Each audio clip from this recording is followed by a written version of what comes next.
सरल स्वभाव से आप सबका मन जीत सकते हो। चालाकियाँ हर जगह काम नहीं आती। जीवन में असली सफलता कैसे मिलेगी, इस कहानी से समझ सकते हैं।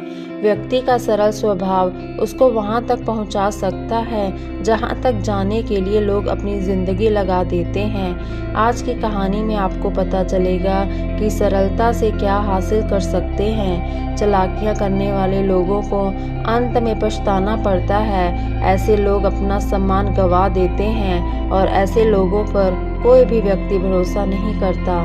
सरल स्वभाव से तो भगवान को भी पाया जा सकता है। सनातन धर्म में इसके अनेकों उदाहरण मौजूद है। जैसे भगवान श्री कृष्ण को सरल स्वभाव से भजने वाली मीरा, भगवान श्री राम जी का इंतजार करने वाली शाबरी, जिन्होंने भगवान श्री राम जी को अपने जूठे बेर तक खिला दिए, ये सोचकर कि कहीं ये बेर भगवान को खट्टे ना लगे। ये सब सरल स्वभाव के कारण ही संभव है। जिन प्रभु को पाने के लिए ऋषि मुनि सालों तक तपस्या करते हैं, उन्हें एक सरल स्वभाव की भोली शाबरी ने अपने सरल स्वभाव से बिना तप के प्राप्त कर लिया। और यही बात श्री रामायण जी में एक चौपाई के माध्यम से बताई गई है। जो मनुष्य निर्मल मन का होता है वही मुझे पाता है। मुझे कपट और छल श्रित नहीं सुहाते। यदि उसे रावण ने भेद लेने का भेजा है तब भी है सुग्रीव, अपने को कुछ भी भय या हानि नहीं है।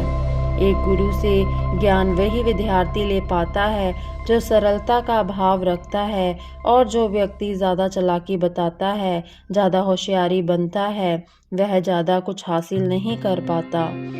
बहुत समय पहले एक गांव में एक पंडित परिवार रहा करता था।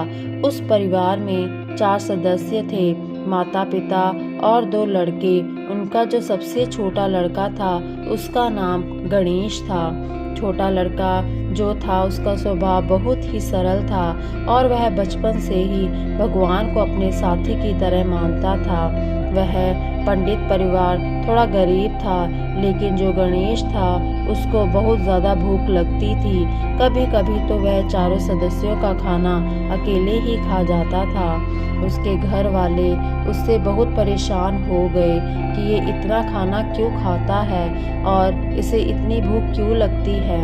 एक दिन उनके घर पर एक साधु आए तो गणेश के परिवार वालों ने उनको सब बात बताई।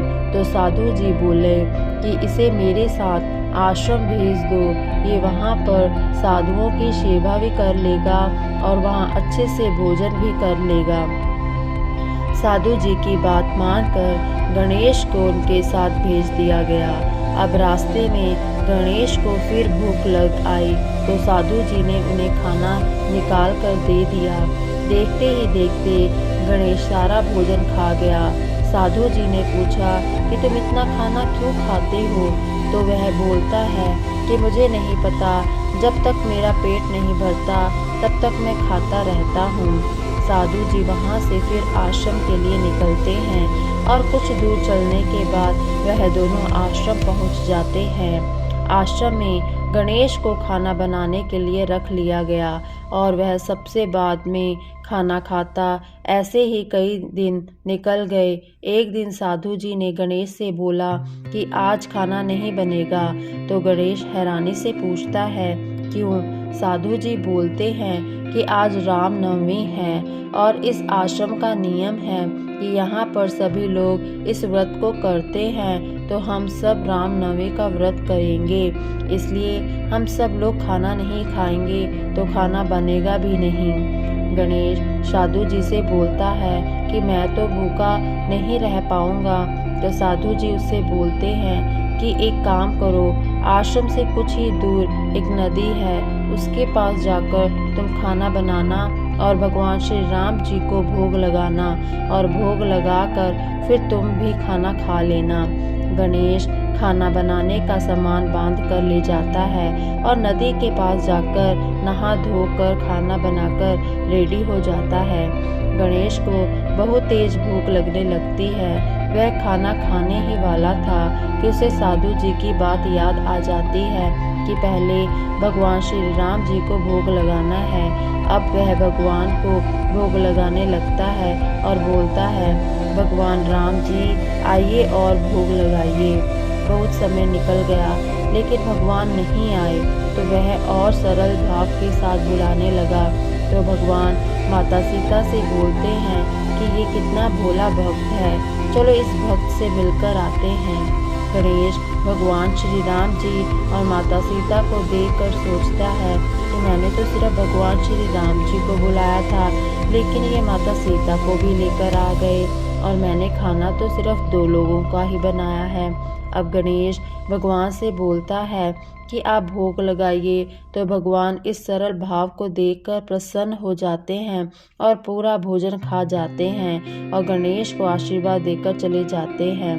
गणेश को खाने के लिए कुछ नहीं बचता तो वह भूखा ही रह जाता है और जब शाम को आश्रम पहुंचता है तो साधु जी उससे पूछते हैं कि तुमने खाना खा लिया। तो गणेश बोलता है कि कहाँ से खा लिया, भगवान जी आए थे, माता सीता जी को भी साथ में लेकर आए थे, सीता जी के साथ पूरा खाना खा गए।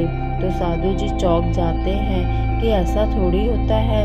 साधु जी को लगा कि ये और खाना खाने के चक्कर में झूठ बोल रहा है।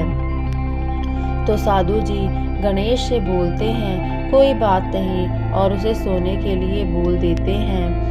1 साल बाद जब दोबारा रामनवमी आती है तो इस बार भी सब व्रत रखते हैं और गणेश नदी के पास जाने की तैयारी करने लगता है, लेकिन वह इस बार ज़्यादा खाना रख कर ले जाता है ताकि उसके लिए खाना बच जाए।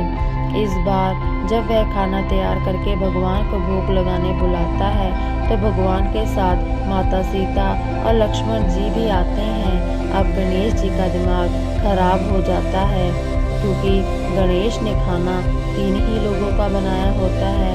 भगवान पूरा खाना खा के चले जाते हैं। गणेश फिर से भूखा रह जाता है। जब वह आश्रम पहुंचता है तो फिर साधु जी पूछते हैं कि भोजन हो गया।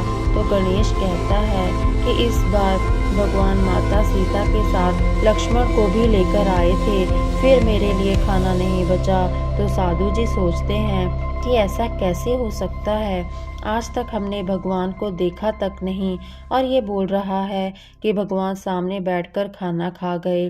साधु जी को गणेश की बात पर यकीन नहीं हो रहा था तो उन्होंने सोचा कि इस बात का पता लगाया जाए। साधु जी कुछ दिन बाद गणेश को फिर भगवान को भोग लगाने नदी के पास भेजते हैं तो वह वहां जाता है और फिर खाना तैयार करता है और भगवान को भोग लगाने बुलाता है, लेकिन उसे यह पता नहीं रहता कि साधु जी दूर से देख रहे होते हैं। कुछ समय हो जाता है, फिर भगवान श्री राम जी, माता सीता जी और साथ साथ लक्ष्मण जी और हनुमान जी को भी अपने भक्त के पास ले आते हैं। इस बार गणेश ने तीनों लोगों के लिए खाना बनाया था, लेकिन वह हनुमान जी को और साथ लेकर आ जाते हैं। तो गणेश भगवान श्री राम जी से बोलता है कि भगवान आप पहले ही बता दिया करो कि किस किस को साथ लेकर आऊँगा। आप सारा भोजन खा जाते हैं और मैं भूखा ही रह जाता हूँ।